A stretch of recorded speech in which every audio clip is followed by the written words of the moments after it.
All right, folks, buckle up.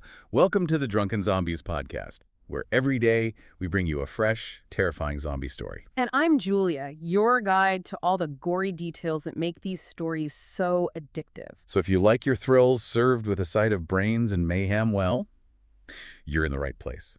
Make sure you hit that rate and follow button so you don't miss a single episode of the Drunken Zombies podcast. Okay, so are you ready to dive into today's story? It's called Beacon of the Dead. I'm always ready for a good zombie tale. So let's set the scene. A viral apocalypse has ravaged the world and turned most of humanity into ravenous undead. It's a pretty classic setup, right? But in this story, we meet Sarah, a lone survivor who's been swept away by the sea and washes ashore on this desolate island, completely alone. It's the ultimate nightmare. Stranded with no one around and surrounded by, well, zombies. Exactly. And just when things seem hopeless, Sarah spots a lighthouse on a nearby islet, a towering structure with this beam of light cutting through the darkness. It seems abandoned, but there's a hint of movement, a flicker of possibility. Ah, the lighthouse. A classic symbol of hope. But is it a false hope? Sarah even thinks to herself, hope is a dangerous thing, right? Yeah, because on one hand, staying put on that barren rock basically guarantees a slow and lonely death. But on the other hand, that light represents the unknown. The unknown. That's the real horror, isn't it? Because it could be salvation or a fate worse than death. It's a huge dilemma. And on top of that, she's got this turbulent sea separating her from that potential sanctuary. Talk about adding insult to injury. So what does she do? Does she risk it all for that sliver of hope or resign herself to a grim fate on the island? Well, initially she remembers she has a waterproof headlamp, a small reminder of her past life, but now an invaluable tool for survival. And then almost miraculously, she spots a wooden plank bobbing in the waves. Oh, a potential lifeline. But in a zombie apocalypse, even something like that can seem suspicious. Right. Is it a genuine chance for escape or a trap leading to something even worse? Sarah's got to be torn. Torn between that instinct to survive and the fear of the unknown. It's a battle we all face in different ways, even without a zombie apocalypse. Oh, absolutely. It's that primal instinct to cling to life that makes these stories so relatable. So what does she decide to do?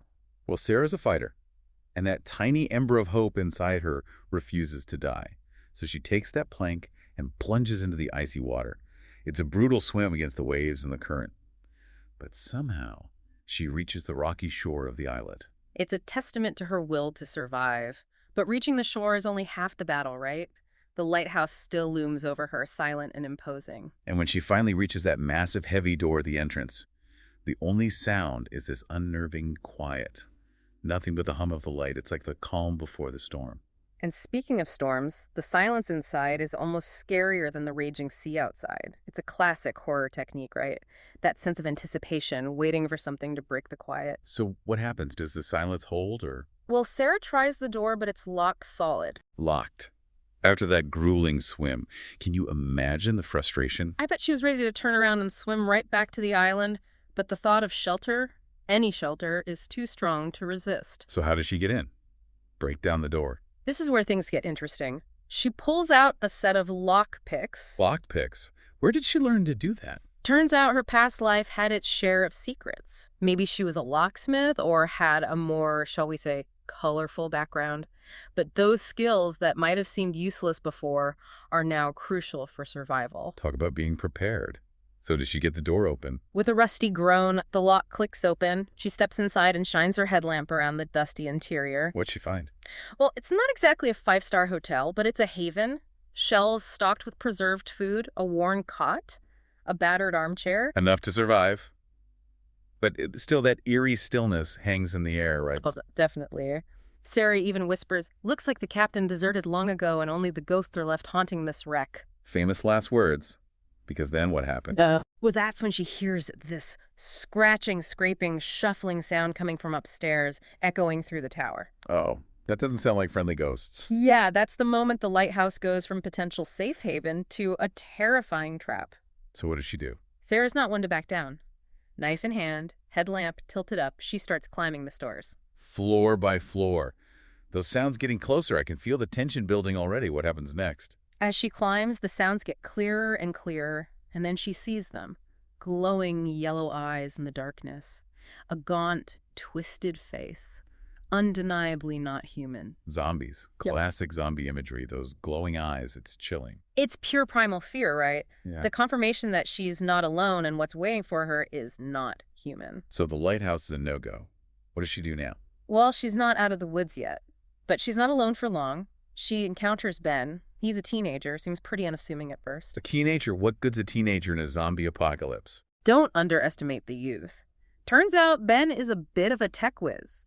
He's got surprising skills that become crucial for their survival. A tech whiz. That's a handy skill to have when you're fighting off hordes of the undead. Exactly. Brains over bronze sometimes. Their first night in the lighthouse is brutal. Hordes of undead drawn by the beacon try to break in. They have to rely on their instincts and Ben's makeshift defenses just to make it through the night. It sounds terrifying. But they find another survivor, right? They do. His name is James, a weathered, haunted-looking guy who's been through a lot. He doesn't say much, but his silence speaks volumes about the horrors he's witnessed. I bet he has some stories to tell. But does he help them survive? Oh yeah, he's got experience, and that's a valuable asset in a zombie apocalypse. And he's the one who makes a chilling observation. He notices the undead aren't just mindless anymore, they're moving with this disturbing coordination, not just random instinctual movements. Organized zombies. Now, that's a terrifying thought. What does that mean for our survivors? It changes the whole game. It suggests there's some kind of intelligence or at least directed behavior behind the undead. Makes them much more dangerous and harder to predict. So, they're not just fighting off individual zombies anymore. They're up against something bigger and smarter. This is getting intense. Definitely. And just when they think things can't get any worse, another survivor stumbles upon them. Maya, a doctor. Or at least as close as you can get in a world gone mad. A doctor. That's got to be a huge relief. Oh yeah, she brings a much-needed sense of calm and order to their chaotic situation. She's also got the practical know-how that can make a big difference in survival. For example, she reasons that daylight should suppress the undead activity. Makes sense. The sun's always been the enemy of vampires and things that go bump in the night. But does it work on zombies? Well, that's what they're hoping for. It's a chance to catch their breath and regroup. But Sarah's not completely convinced. She still feels uneasy. What's bothering her? Well, her gaze keeps drifting towards the mainland. Something just doesn't feel right. And her suspicions are confirmed when she spots another structure mirroring the lighthouse. Another lighthouse. So their beacon of hope isn't so unique after all. It's a chilling discovery. And it gets even worse when she uses Ben's telescope to get a closer look. What does she see? She sees the mainland tower emitting light signals towards the undead on the beach. Wait a minute. You're telling me those light signals are controlling the undead? It's the horrifying truth. That tower isn't a guide, it's a command center. That changes everything. Yeah. The lighthouse that initially seemed like a symbol of hope is now juxtaposed with this beacon of control for the undead. Talk about a plot twist. It really throws a wrench in their plans, right? Suddenly they realize they're not just fighting individual zombies, but a coordinated enemy. So what do? Do they just give up? Not Sarah. She's a survivor. She remembers Ben's accidental light surge from the previous night and how it disrupted the undead. So maybe they can weaponize the lighthouse. Turn it against the undead. That's exactly what they start brainstorming. Sarah asks Ben if he can replicate the light surge, make it stronger and intentional. Ben's all for it, starts talking about turning the lighthouse into a death ray for the undead. Now we're talking. From defense to offense. But is it that simple? Maya, ever the voice of reason, suggests adjusting the light frequency instead of just blasting them. She thinks they might be able to disrupt the undead's cohesion, maybe even control them. Control the undead. That's a risky proposition. Are they playing with fire here? They definitely are, and that's part of what makes the story so compelling, right? The moral implications of their actions. But they're desperate, and they see this as their only chance. So what's the plan? Do they try to take down the mainland tower? That's the million-dollar question. James, who's been pretty quiet up until now, suddenly proposes this incredibly dangerous plan to infiltrate the mainland and disrupt the signal tower himself. Wow, that's a bold move. What do you think motivates James to take on such a risky mission? I think it's a combination of factors. Realizing that there's a mastermind behind the undead probably ignites a sense of responsibility in him, a need to fight back. Plus, he's clearly carrying a lot of baggage. Maybe he sees this as a chance for redemption, a way to protect the others and make up for past mistakes. It's like they've reached a breaking point. They're not just surviving anymore. They're choosing to fight back. Exactly. It's a pivotal moment in the story. They're taking agency, and that's a powerful thing. Ben's working on the lighthouse frequencies. Maya's gathering supplies. Their focus on protecting Lily. It's inspiring in a way. It's a reminder that even in the darkest of times, there's always hope. But as they're preparing, Maya asks a chilling question. Do you ever wonder if we're the real monsters now? It's a heavy question.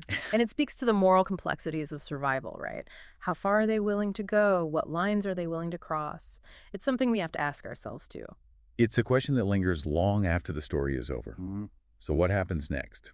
Does James make it to the mainland? He does. They find a hidden cave on the mainland, a gloomy, oppressive space filled with their makeshift weapons. It's a stark contrast to the lighthouse. Under the cover of twilight, they take this crude raft across the water to the infested coast. Talk about a suicide mission. What's the mainland like? It's a picture of utter devastation, decaying buildings, undead husks roaming the streets. It's a constant reminder of the world they've lost and the danger that surrounds them. I bet the tension is so thick you could cut it with a knife. What happens when they reach the tower? Just when they think they've got a handle on things, Ben signals frantically. The undead from the island are crossing the water and they're organized, moving in deliberate waves, not the chaotic mess they were before. So their disruption was only temporary. The enemy is adapting. It's a terrifying realization, and it gets even worse when James points out that the lighthouse beacon might have inadvertently created a direct path for the undead to the mainland. Oh no, they've made things worse. What do they do now? They're trapped. They've accidentally accelerated the invasion. But even in this dire situation, Sarah has a moment of clarity. She realizes that the beacon now points directly to the source of the command, the tower. So even though their plan backfired, they might still have a chance. They do. They have a target. Under the cover of a moonless night, they reach the skeletal tower on the mainland. Ben, despite his fear, gets to work on the central controls. The tension is almost unbearable. This is it. The moment of truth. Ben activates his modifications, and the pulse of the tower changes. Faster. Twisted. It's a new language of control. And does it work? Almost instantly, the undead on the coast falter. They turn and start moving back inland, but with this eerie new purpose. Maya whispers, "We did it." But Sarah knows it's a hollow victory. How so?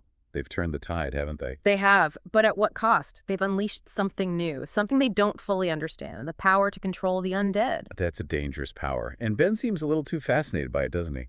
Yeah, there's a flicker of something unsettling in his eyes as he watches the controlled undead, and then the tower's signal flickers, adding to the uncertainty. "There's always a price," Sarah murmurs, and James, with this grim acceptance, gestures towards Lily. It's a reminder that there are always consequences to our actions. So what happens to them? Do they escape? They do. They manage to retreat through the broken landscape, but their victory feels fragile. Their future is uncertain. Back at the lighthouse, which is now more of a fortress than a beacon, they reinforce their barricades. They're safe for now, but their thoughts are still on the tower and Ben's growing understanding of the technology. It's like the calm before another storm. And that silence is no longer peaceful, is it? It's filled with the weight of their recent actions and the anticipation of what's to come. So what happens next? Do they just hunker down and wait? Weeks pass filled with tense nights and whispered strategies, their focus always on protecting Lily. The lighthouse becomes a sanctuary and a warning, a symbol of both hope and the monstrous forces at play. Sarah, carrying the weight of their actions, starts to formulate a new, grim plan. I bet that plan involves using the technology they've discovered. But to what end? That's the question that hangs over the rest of the story. Ben becomes more and more obsessed with the technology, not just disrupting the signals, but subverting them completely. It's clear that things are escalating towards a final showdown. And what about Sarah? What's her role in this? Sarah senses that something big is coming, a final confrontation. The atmosphere is thick with tension and a sense of inevitability. And then Ben drops a bombshell. He announces, "We don't fight them anymore, they fight themselves." And he gives Sarah this chilling look. They fight themselves. He's talking about controlling the undead, making them turn on each other. It's a horrifying thought. It is. It crosses a major moral line. Ben's lost sight of their humanity, the cost of their actions. It's a reminder that sometimes the biggest threat in a zombie apocalypse isn't the undead, it's what we become to survive. So what's the final outcome? What happens in the showdown? Well, that's where the story leaves us. Sarah looks out at the distant coast and says, "You said there's always a price. Well, let's hope it's one they're willing to pay." It's a chilling ending that leaves us pondering the consequences of their choices. What a wild ride. Sarah and the group go from barely surviving to wielding the power to control the undead.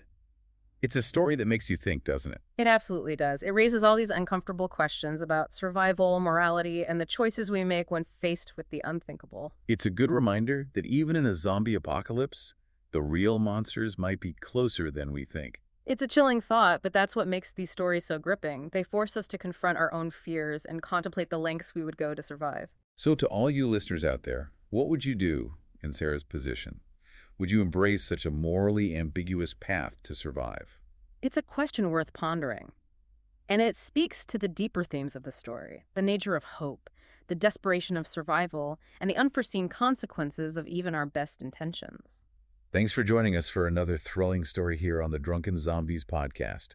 Be sure to rate and follow for more tales of undead mayhem and survival against the odds. We'll see you next time for another dose of zombie terror. And remember, when the dead walk, sometimes the biggest threat is what you become to stop them. Until next time, stay safe out there. And keep your brains to yourselves.